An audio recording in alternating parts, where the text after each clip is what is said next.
Cheers to another morning.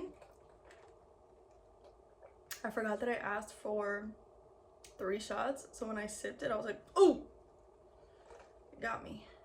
Today is my son's birthday, and there's a few things I have to like get together, so we're gonna put his, look at how thin my hair looks, like, hello, ghostly. Okay, anyways, it's my son's birthday, and there are a few gifts that I'm gonna like stuff into. Actually, hold on a second. I forgot to do my lashes. Okay, and I also promise you guys that this is not gonna be a political one. And the only reason why I say that, not that I'm like scared of being political or afraid that people wouldn't want to listen, it's just more so like we need a breather. Also, I took an edible 2 nights ago, and I feel back to normal. Like I'm not sipping the Kool-Aid anymore. Sometimes when we focus like on all those negative things or just like things that we have no control over, it's hard to find the joy in every day. And I feel like I'm back. I'm back.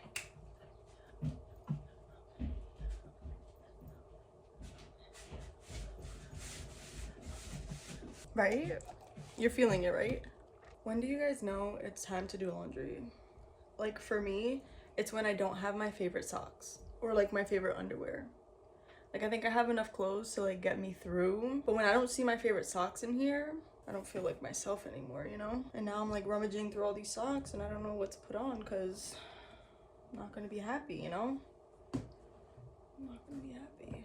Ugh, like when you have to like put on underwear that you don't want to wear, it's the worst feeling in the world.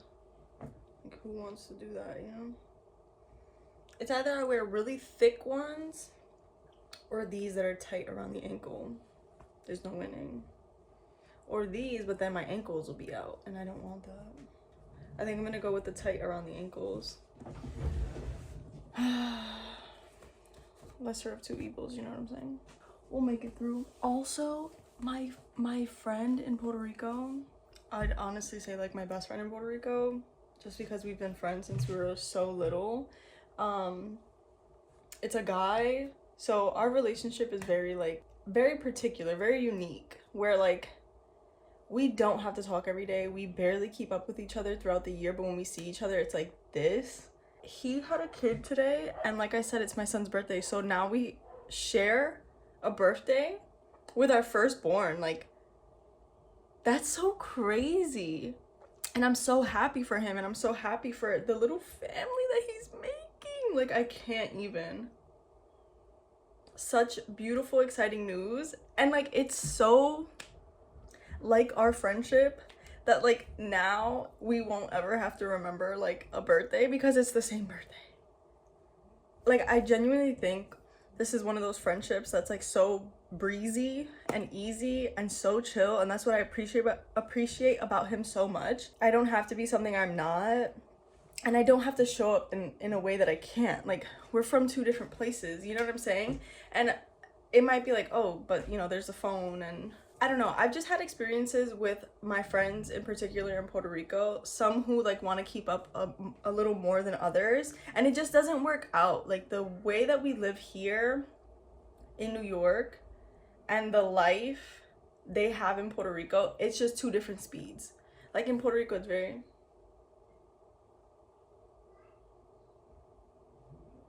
and New York is like, it's so different. And like even the things that we worry about on the day-to-day, it's so different. Like, my friends are always on the beach. Like, her mucus plug came out and they went to the beach. Hello?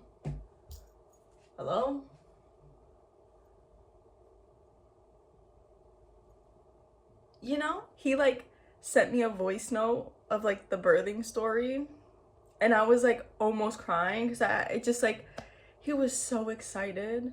And I think that's another beautiful thing. Since he's a guy, this is a stand-up person. This is a stand-up fucking guy. He is so amazing and incredible and like genuine and loving and caring. And so to see that I've attracted someone like that into my life, not only my partner, Max, but also a friend who like, yes, like, celebrate your wife and celebrate this new life coming.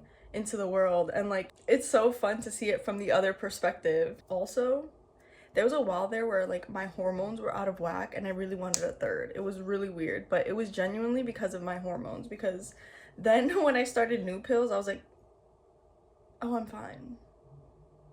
Oh, I don't need to have a third for some reason. Like, this is okay. This is fine. Like, it was very strange. The feeling, it was like I would see pregnant women and I was like, I want to be pregnant so bad. Like, it was so weird, which is why I know it was hormonal, because it was so intense, guys, that it was just like, whoa, calm down.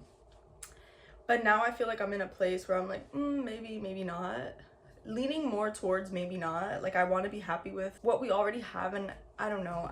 I feel weird about adding another kid and kind of changing the dynamic of the household, or changing the dynamic between my kids, and then that would make my daughter the middle child, and I don't know how I feel about that. I've never wanted to have 3 kids because of the middle child, like middle child syndrome. I know that sounds fucked up, but I'm just being honest. There's like random little things about my personality that make no sense, but I'm like, this is how my brain works, and that's one of them where I'm like, ooh, middle child, scary. Very scary. Okay, let me put pants on. Okay, I got this bag for 15 bucks. He wants me to stuff it with all the gifts that we got him. It's his idea. So we have acrylic paint, and then this Pokemon how to draw situation, which he's gonna be so obsessed with. So we're gonna put that in the bag, and I'm gonna put the acrylic paint on the bottom, and then Charmander and Blastoise. Oh, I forgot we got this one. He's gonna flip, dude. He's gonna flip when he sees this. This is Torchic and Greninja. And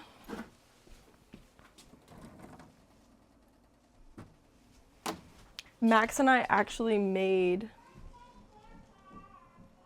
a Greninja. So cool, right? So friggin' cool. So cool. He actually wanted a Greninja plush, but it wasn't gonna get here in time. And then we were like, oh, it's like too many things, like so many things. He has so many Pokemon plushes, and right now Max is decorating upstairs. He has like the birthday banner and some plushes and like just putting Pokemon things everywhere. So we have that ready. I don't know how this is gonna fit. Then everyone who's getting him gifts is like getting him obviously Pokemon ones. But yeah, good shit. What a time. I can't believe I have a 5-year-old now. And I don't know, I've been like reflecting about that. Max and I were talking about it because I remember finding out I was pregnant and basically just like doing the math of how old would I be with like a 5-year-old, a 6-year-old, whatever. And I was just like, damn, that's baller. Like, I'm gonna be young. Like, that's so much fun. But now we're here. Like, it just like that. And I'm like, whoa. It happens so fast. And like, listen, that's what everyone says, that like, you know, cherish it, yada yada. But genuinely, guys, like, life is flying by. Life is flying by. And now, like, I talked on the phone with my mom, who she's turning 56 this year. And I'm just like, I remember being a child. How did it go this fast? Like, how did 20 years, 30 years in a blink of an eye, like, and now my mom's 55, like, what? And I think sometimes that kind of like sends me into a spiral. I've never been the kind of person who was afraid to age. I've never been afraid of like the number or any of those things. I'm not someone who's like shackled to my past. But when you have kids, or when you have like a loss in your life or anything like that, it just like puts it all into perspective. And you're like, wait a second, like, life and how fast it goes. At the same time that I was having my daughter, I was losing my grandmother. And to see her, how do I say it, dying, essentially, was like, oh, you've lived your life. Like, that was your life. And now it's done. Like, And I think that's when I started to like spiral a little bit, for sure. And kind of reflect on like, what do I want out of life? And I wasn't going to talk about it, but like, perfect segue.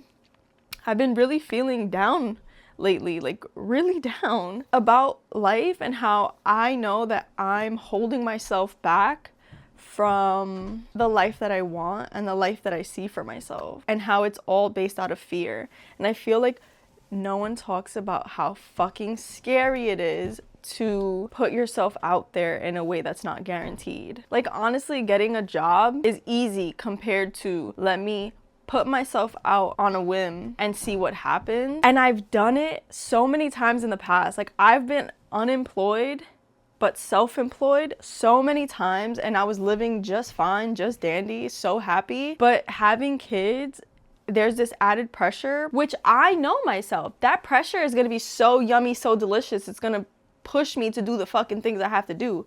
But the fear is so much bigger because God forbid something happens. You know what I'm saying? Like, God forbid something happens, we are closer to being homeless than we are to being a millionaire.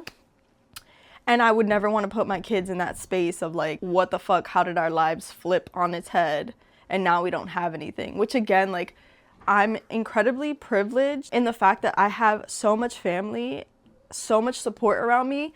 But of course our brains do this thing where it's like, let's think of the worst possible scenario instead of the best possible scenario. And that's what I've been like dealing with lately. And this idea of like mortality, and dude, the sooner you fucking start, the better. But I'm scared. I'm fucking terrified, bitch. And I've been really dealing with that, like sitting with my fear and knowing all these things about myself. I'm like, girl, you know you fucking got this, but I'm just sitting with my fear and like giving myself grace and patience, and we're talking through it. Okay, like I was saying earlier, I'm not sipping that Kool-Aid anymore. What I meant by that, and I've been thinking about it for a while now, the more like tuned in you are to the news and all the things that are happening, the more it gets to you. And that's not to say that you shouldn't stay informed. It's just more so like, the way I explained it to Max was like, you know those people who are like, you're in the matrix, you have to disconnect. Those are the people who are like the most tapped in to the matrix. You know what I'm saying? And how like it can really make you see the absolute negative in everything and not just live your life in joy. And that's the problem that I have with social media. And I know I bring it up so much, but genuinely it's a struggle for me because I was off it for 2 years. So I know what it feels like to be disconnected from the noise. Like, it's just noise. When I live my day-to-day life, everything is like, oh, it's not that serious. Oh, I'm planning a birthday. Oh, we're eating a burger. Oh shit, this thing happened with my family, let's fix it. Oh shit, I have to pay for this thing, let's save for it. Like, it's very day to day and you deal with the things that you have to deal with. But when you are tapped into the news cycle, when you're tapped into like an algorithm of trends, of what everyone else is thinking, what everyone else is saying, it takes you out of your real life. It takes you out of the day-to-day. We don't even notice what we're missing on the day-to-day by being that tapped in, if I'm being so honest. So being back on is like, it's really strange for me, and it's hard for me to disconnect and connect to my real life. It's a struggle. And I'm still trying to post. Like, I really like the community I have on there. That's the thing. Like, that's the biggest reason why I'm doing it. I really like the girls who I like went to school with, worked with, like any of these women that I've met along my journey. I love connecting with them. I love commiserating with them. I love feeling supported. Like, I complain all the time on my close friends, and the way that people show up makes me feel 10 times better. So not having that is like, but everything else it comes with, you know, like I need to make my own app, basically. I need to make my own app. Going along with the idea of like how scared I am with life, I think also my kids have pushed me to be somewhat scared, because I really want to travel. I want to go new places, and for some reason now that I have kids, I'm terrified of that, which doesn't fucking make sense, especially when like travel is so important to me, and I think it really educates us on the world, about other people, etc. And I want my kids to see that as well. So, one of the ways that I'm combating that fear is we're going to take a trip to San Diego. You guys know that I've said it a million times that I want to move to California, but I've never been to California, which I know that sounds fucking weird, but I don't care. This is my brain. I feel like going is going to give us like a little taste of like what's out there. And just like I can't believe I'll be like checking something off my bucket list. You know what I'm saying? I can't wait. I can't wait. I can't wait. I just finished putting in the request for the vacation days. And I'm actually gonna like buy the tickets now. I'm gonna buy the flight. Definitely put in the reservation for the car. And then there's an Airbnb that I found that I really like. So yeah.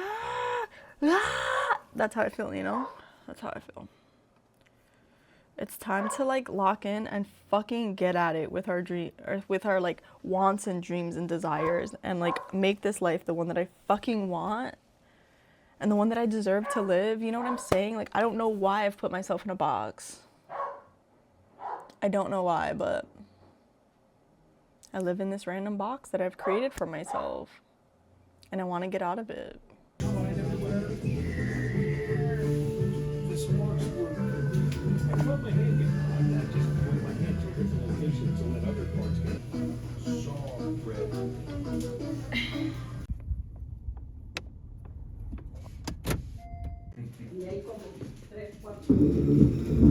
Más pan. Okay guys, it's the next day. Yesterday we went to a big ass mall. I bought so many Pokemon things. I bought the little squid that is friends with Hungyadon. I spent so much money. Like, capitalism really did a number on me. But it was such a good time. My dad came with us. Cash had the best time. He got a ginormous Charmander. I don't fucking know. But yeah, we ended the night playing Pokemon Monopoly, and he had a Gengar cake. Like, it was so beautiful. It was such a day, such a night. And today I've just been like recording and editing and doing all those things. Hopefully I said enough. Oh, and I was talking to you guys yesterday about like, oh, we might go to San Diego. I actually booked the trip last night. I put the tickets in. The only thing we have to do is pick an Airbnb. We already reserved the car and all that stuff. We haven't even told family or anything like that, which I know it doesn't sound like a big deal, but like it's such a big deal to me. It's such a big deal to me, and I'm like so scared, but I'm also trying to tell myself like, no, you're not. No, you're not. There's nothing to be afraid of, like, genuinely, but I'm so excited. I'm gonna go in the car now. We're gonna head to CVS. I have to put in my new prescription. Yeah, and I'll talk to you guys later.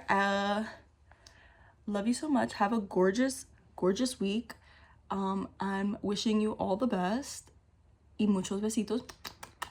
The reason why I say that is because with my kids, whenever I say bye or hi to them, I like shower them in besitos all over. So muchos besitos to you. I hope you feel the love.